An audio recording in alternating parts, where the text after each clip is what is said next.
एक रात हिंद महासागर की सतह से करीब 4000 मीटर नीचे अंधेरे में कुछ हिलता है। कोई मछली नहीं, कोई पनडुब्बी की सामान्य गश्त नहीं, यह कुछ और है। कुछ ऐसा जो अगले कुछ घंटों में दुनिया के 10 ट्रिलियन डॉलर के रोजाना के वित्तीय लेन देन को रोक सकता है, बैंकों को अंधा कर सकता है और करोड़ों लोगों के फोन की स्क्रीन पर सिर्फ एक घूमता हुआ पहिया छोड़ सकता है। कोई मिसाइल नहीं चली, कोई बम नहीं फटा, फिर भी एक देश घुटनों पर आ सकता है। कैसे? जवाब समुद्र की उस गहराई में छिपा है जहां इंसानी आंख कभी नहीं पहुंचती। ये कहानी किसी साइंस फिक्शन फिल्म की नहीं है, ये उस युद्ध की कहानी है जो इस वक्त इसी पल समुद्र के फर्श पर लड़ा जा रहा है। एक ऐसा युद्ध जिसमें न टैंक है, न सैनिक, न कोई ऐलान, बस पतली कांच जैसी नलियां हैं जिनके भीतर से रोशनी की रफ्तार में बहती हुई जानकारी गुजरती है। यही वो धागे हैं जिन पर आज पूरी दुनिया की सांस टिकी। और सबसे डरावनी बात यह है कि जिन लोगों की जिंदगी इन धागों पर टिकी है उनमें से ज्यादातर को इसका अंदाजा तक नहीं है। ज्यादातर लोग सोचते हैं कि इंटरनेट सैटेलाइट से आता है, आसमान में तैरते किसी उपकरण से सीधे उनके फोन तक। यह सबसे बड़ा भ्रम है। सच ये है कि दुनिया का 95 से 99% डेटा उस रास्ते से नहीं आता, बल्कि समुद्र के तले बिछी हुई फाइबर ऑप्टिक केबल्स से आता है। हजारों किलोमीटर लंबी, बाल जितनी पतली कांच की तारें जो महाद्वीपों को आपस में जोड़ती है। एक ऐसी तार जिसकी मोटाई शायद एक बगीचे की नली जितनी होती है, लेकिन जिसके भीतर से हर सेकंड करोड़ों बातचीत, करोड़ों लेन देन, करोड़ों राज गुजरते हैं। और अब यही तारें एक ऐसे भू राजनीतिक तूफान के बीच फंस गई हैं जिसका अंदाजा किसी ने कुछ साल पहले तक नहीं लगाया था। अमेरिका और ईरान के बीच चल रहे तनाव ने इस खतरे को अचानक बेहद गंभीर बना दिया है।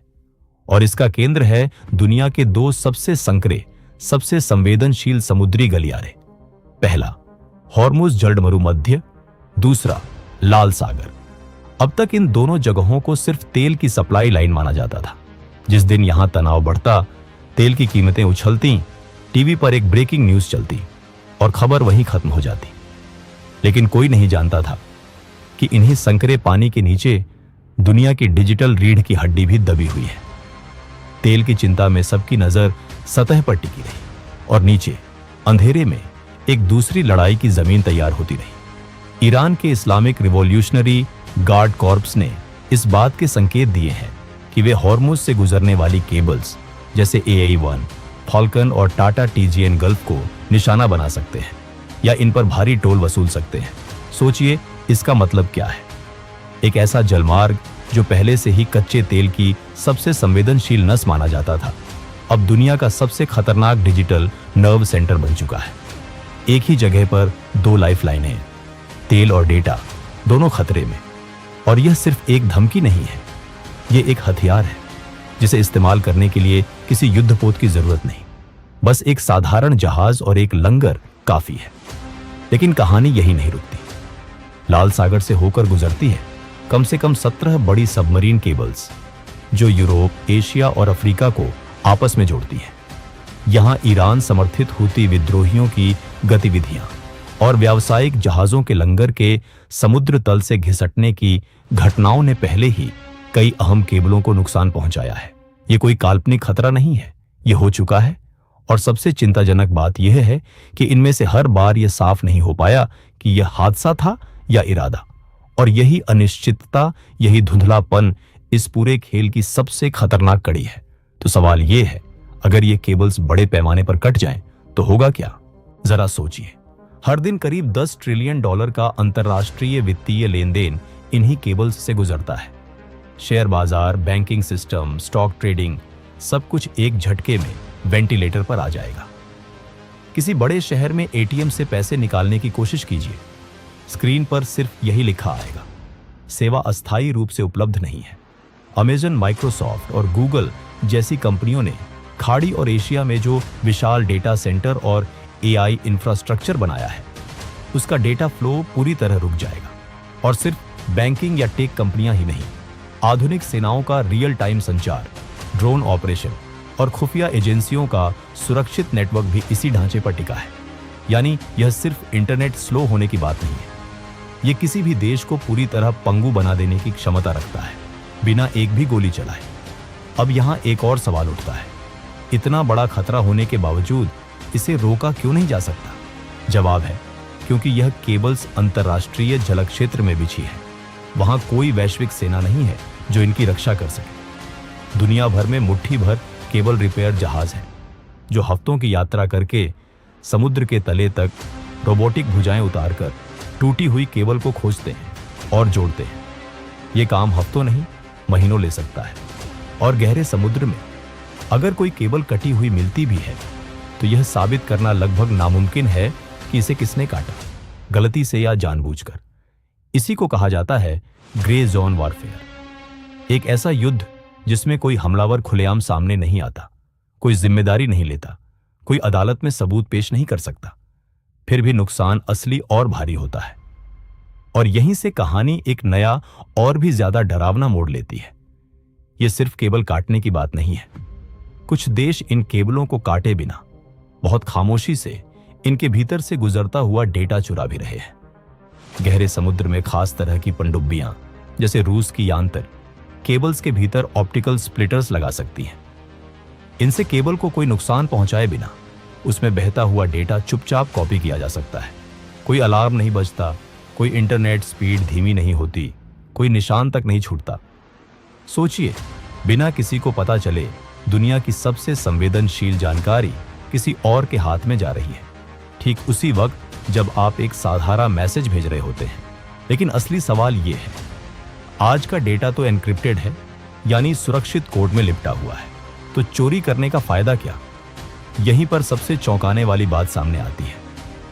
कुछ देश इस चुराए हुए एन्क्रिप्टेड डेटा को आज इस्तेमाल करने के लिए नहीं, बल्कि भविष्य के लिए स्टोर कर रहे हैं। योजना यह है कि जब क्वांटम कंप्यूटिंग पूरी तरह विकसित हो जाएगी, तब यही पुराना डेटा आसानी से डिक्रिप्ट किया जा सकेगा। यानी आज की चोरी कल की जीत के लिए एक निवेश है। एक ऐसा युद्ध जिसका नतीजा शायद 10 या 20 साल बाद सामने आएगा, लेकिन जिसकी तैयारी आज इसी पल समुद्र के तले हो रही है। जरा सोचिए, आज जो मैसेज आप भेज रहे हैं वह शायद अभी सुरक्षित लगे, लेकिन 20 साल बाद वही मैसेज किसी और की तिजोरी में खुली किताब की तरह पढ़ा जा सकता है। अब जरा पीछे हटकर देखिए, यह सिर्फ ईरान, अमेरिका या मिडिल ईस्ट की कहानी नहीं है। यह एक बहुत बड़े शीत युद्ध का हिस्सा है, जो दुनिया के इंटरनेट के बुनियादी ढांचे पर कब्जे के लिए लड़ा जा रहा है। अमेरिका और चीन के बीच। अमेरिका ने सुरक्षा कारणों का हवाला देकर चीनी कंपनी HMN टेक, जो पहले हुआवे मरीन के नाम से जानी जाती थी, को कई बड़े अंतर्राष्ट्रीय केबल प्रोजेक्ट्स से बाहर कर दिया है। जवाब में अमेरिका अब CMV-6 जैसे नए केबल नेटवर्क में निवेश कर रहा है, जो चीनी क्षेत्र को पूरी तरह बायपास करते हैं। और चीन, वह पीछे बैठने वाला नहीं है। चीन अपना खुद का समुद्री केबल नेटवर्क, जैसे EMI केबल, बिछा रहा है, जो अमेरिका और उसके सहयोगियों के नियंत्रण के दायरे से पूरी तरह बाहर है। यानी दुनिया अब धीरे धीरे दो हिस्सों में बंट रही है, एक इंटरनेट अमेरिका के असर वाला, एक चीन के असर वाला। और बीच में फंसे हैं वो देश जिन्हें चुनना है कि उनका डेटा किस रास्ते से गुजरेगा। तो अब तस्वीर साफ होती जा रही है। यह अब सिर्फ मिडिल ईस्ट का संकट नहीं रहा, ये पूरी दुनिया के नक्शे पर खींच रही एक अदृश्य लकीर है, जो तय करेगी कि आने वाले दशकों में डेटा पर, यानी असल मायने में शक्ति पर, किसका नियंत्रण होगा। और अब सवाल आता है, इस खतरनाक खेल में भारत कहां खड़ा है? भारत की स्थिति बेहद नाजुक है। भारत का लगभग 60% अंतर्राष्ट्रीय इंटरनेट ट्रैफिक मुंबई से होते हुए इसी खाड़ी और मिडिल ईस्ट के रास्ते यूरोप तक जाता है। यानी जिस इलाके में तनाव सबसे ज्यादा है, भारत की डिजिटल नस ठीक उसी इलाके से गुजरती है। अगर वहां कुछ बड़ा होता है तो भारत में पूरी तरह ब्लैकआउट शायद नहीं होगा, क्योंकि बैकअप रूट मौजूद है, जैसे प्रशांत महासागर का मार्ग। लेकिन उन बैकअप रूटों पर अचानक इतना दबाव आ जाएगा कि इंटरनेट की रफ्तार बुरी तरह गिर जाएगी और लेटेंसी, यानी डेटा पहुंचने में लगने वाला समय, काफी बढ़ जाएगा। सोचिए, कोई डॉक्टर वीडियो कॉल पर दूर बैठे मरीज को देख रहा हो और अचानक स्क्रीन अटकने लगे। कोई शेयर बाजार का ट्रेडर 1 सेकंड की देरी की वजह से करोड़ों का नुकसान झेल जाए। यही असली खतरा है, आंकड़ों से कहीं ज्यादा भयानक। भारत सरकार का दूरसंचार विभाग इस खतरे को हल्के में नहीं ले रहा। सभी बड़ी टेलीकॉम कंपनियों को पहले ही अलर्ट जारी किया जा चुका है और आपातकालीन हालात के लिए बैकअप योजनाएं तैयार रखने को कहा गया है। लेकिन भारत सिर्फ अलर्ट जारी करके नहीं बैठा है। 3 बड़े मोर्चों पर तैयारी चल रही है। पहला, पूर्वी दिशा में विविधीकरण। मिडिल ईस्ट के रास्ते पर निर्भरता कम करने के लिए भारत अब सिंगापुर, मलेशिया और थाईलैंड से होते हुए प्रशांत महासागर के रास्ते अमेरिका से जुड़ने वाले नए केबल सिस्टम जैसे मिस्ड एयर IX पर जोर दे रहा है। दूसरा, केबल लैंडिंग स्टेशनों का विस्तार। पहले भारत का ज्यादातर डेटा सिर्फ मुंबई और चेन्नई से होकर गुजरता था, यानी सिर्फ 2 जगहों पर हमला पूरे देश को अंधा कर सकता था। अब कोच्चि, विशाखापट्टनम और महाराष्ट्र के दीघी में नए लैंडिंग स्टेशन बनाए जा रहे हैं ताकि जोखिम कई जगहों में बढ़ जाए। तीसरा, समुद्री सुरक्षा। भारतीय नौसेना अपने विशिष्ट आर्थिक क्षेत्र में केबल बिछाने वाले जहाजों और संवेदनशील समुद्री इलाकों की निगरानी के लिए P-8I टोही विमानों और स्वदेशी पनडुब्बियों का इस्तेमाल कर रही है। यानी भारत यह मान चुका है कि यह खतरा सिर्फ काल्पनिक नहीं बल्कि असली और नजदीक है। फिर भी एक सवाल हर किसी के मन में आता है, अगर हालात बिगड़े तो क्या स्टारलिंक जैसी सैटेलाइट इंटरनेट सेवाएं दुनिया को बचा नहीं सकती? यह वो जगह है जहां सबसे बड़ा भ्रम टूटता है। सच यह है कि दुनिया के सारे सैटेलाइट मिलकर भी इस वक्त कुल डेटा का सिर्फ 1 से 3% हिस्सा ही संभाल सकते हैं। बाकी 99% क्षमता सिर्फ फाइबर ऑप्टिक केबलों में है। और सिर्फ क्षमता की बात नहीं है, सैटेलाइट इंटरनेट में डेटा पहुंचने में केबल के मुकाबले कहीं ज्यादा समय लगता है, यानी हाई लेटेंसी। शेयर बाजार के लिए, लाइव डिफेंस ऑपरेशन के लिए, बैंकिंग ट्रांजैक्शन के लिए यह देरी बर्दाश्त के बाहर है। यानी अगर समुद्र के नीचे यह जंग किसी दिन बड़े पैमाने पर छिड़ गई तो आसमान से कोई तुरंत बचाने नहीं आएगा। जिस सुरक्षा कवच पर दुनिया भरोसा करती है वह असल में उतना मजबूत नहीं है जितना दिखता है। तो अब आखिरी सच सामने है। जिस चीज को हम रोज इतना मामूली मानते हैं, फोन उठाना, मैसेज भेजना, पैसे ट्रांसफर करना, वह असल में एक पतली कांच की तार पर टिकी है जो समुद्र के अंधेरे तले में बिछी है। किसी सेना की हिफाजत के बिना, किसी की नजर के बिना, कोई गोली नहीं चली है, फिर भी दुनिया की सबसे बड़ी ताकतें इसी अदृश्य जंग में उलझी है। कोई ऐलान नहीं हुआ है, फिर भी नक्शे पर लकीरें खींच रही हैं। समुद्र के नीचे, वहां जहां कोई कैमरा नहीं पहुंचता, कोई पत्रकार नहीं जा सकता, कोई संधि लागू नहीं होती। और शायद इस कहानी का सबसे भयानक हिस्सा यही है कि जिस दिन यह जंग सतह पर आएगी उस दिन तक शायद बहुत देर हो चुकी होगी। असली सवाल ये नहीं है कि यह युद्ध होगा या नहीं। असली सवाल ये है कि जब ये होगा तो हम कितने अंधेरे में होंगे और कितनी जल्दी हमें इसका पता चलेगा। क्योंकि जिस पल आपका फोन सिग्नल खोएगा उस पल तक शायद फैसला बहुत पहले हो चुका होगा, कहीं गहरे अंधेरे खामोश पानी के नीचे।